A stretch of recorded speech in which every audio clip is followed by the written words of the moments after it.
Hello friends, welcome to my channel. இன்னைக்கு நம்ம பன்னீர் Manchurian எப்படி செய்யறதுன்னு பார்க்கலாம். ரொம்ப சிம்பிளா ரொம்ப டேஸ்டா. இன்னைக்கு நான் 200 கிராம் பன்னீர் எடுத்துக்கிறேன். இப்படி கட் பண்ணி வெச்சுக்கலாம் சின்ன சின்ன பீசஸா.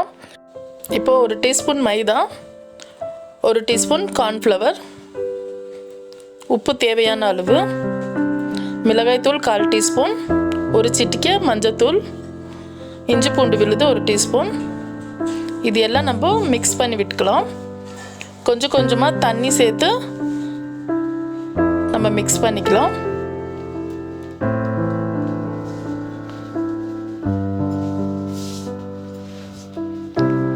பாருங்க, இப்படி மிக்ஸ் பண்ணிட்டு இப்போ இதில் நம்ம பன்னீர் சேர்த்துக்கலாம்.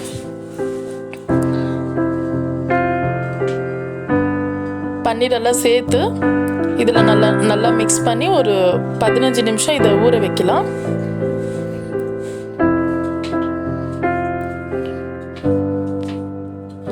இப்போ பேனில் எண்ணெய் சூடாயிடுச்சு. இப்போ இதை நம்ம ஒரு பீசஸாக எடுத்து நம்ம ஃப்ரை பண்ணிக்கலாம்.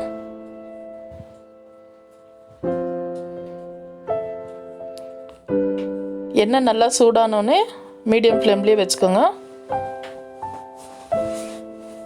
இப்போ ஒரு சைடு ஆயிடுச்சு. இப்போ மறுபக்கம் திருப்பி போட்டுக்கலாம்.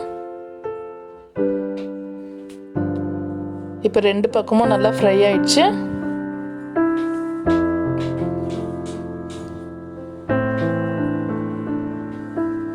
இப்போ நம்ம எடுத்துக்கலாம், ஒரு பிளேட்டுக்கு மாற்றிக்கலாம். பாருங்க, நம்ம பன்னீர் நல்லா ஃப்ரை ஆயிடுச்சு. இப்போ பேனில் 1 டீஸ்பூன் எண்ணெய் விட்டுட்டு ஒரு கேப்சிகம், ஒரு வெங்காயம், ஒரு துண்டு இஞ்சி, ஒரு 10 பல்லு பூண்டு நறுக்கி வச்சிருக்கிறேன். இப்போது பூண்டும் இஞ்சியும் நம்ம சேர்த்துக்கலாம். 2 மிளகாய் கட் பண்ணி வச்சிருக்கிறேன், அதையும் சேர்த்துக்கலாம். நல்லா ஃப்ரை பண்ணிக்கோங்க. இப்போ பொடியாக நறுக்கி இருக்கிற வெங்காயம் சேர்த்துக்கலாம்.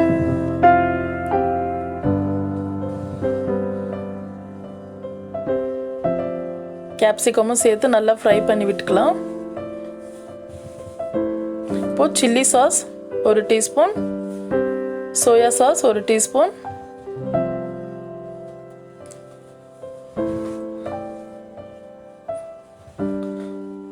Tomato ketchup 1 teaspoon. இது சேர்த்து நல்லா மீடியம் ஃப்ளேம்லேயே வச்சு நல்லா ஃப்ரை பண்ணிக்கோங்க. உப்பு தேவையான அளவு. இப்போ 1/2 கப்பு தண்ணி மிக்ஸ் பண்ணி நல்லா கொதிக்கிட்டோம். நல்லா மிக்ஸ் பண்ணி விட்டுக்கோங்க.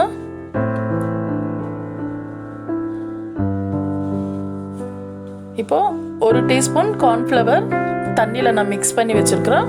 அது நம்மளுக்கு கொஞ்சம் கிரேவி வரும். இப்போ நல்லா கொதிக்கிட்டோம். ஒரு 1/4 டீஸ்பூன் பெப்பர் தூள் லாஸ்ட்டில் தூவி விட்டுடலாம். இப்போ நம்ம ஃப்ரை பண்ணி வச்சுருக்கிற பன்னீர் எடுத்து சேர்த்துக்கலாம். மீடியம் ஃப்ளேம்லேயே வச்சுக்கோங்க. இதை நல்லா ஃப்ரை பண்ணுங்க. நல்லா மசாலையில் மிக்ஸ் பண்ணி விடுங்க. ஒரு 5 நிமிஷம் போல் இது கொதிக்கிட்டோம். இப்போ நம்ம பன்னீர் மஞ்சூரியன் ரெடி ஆயிடுச்சு. பாருங்கள், எவ்வளோ சிம்பிளாக சட்டுன்னு செய்துட்டோம். நீங்களும் ட்ரை பண்ணுங்கள். கண்டிப்பாக வீட்டில் ரொம்ப நல்லாயிருக்கும். இவ்வளோதான் ஃப்ரெண்ட்ஸ். இந்த வீடியோ உங்களுக்கு பிடிச்சிருந்தா லைக் பண்ணுங்கள், ஷேர் பண்ணுங்கள், மறக்காமல் சப்ஸ்கிரைப் பண்ணுங்கள். தேங்க்யூ.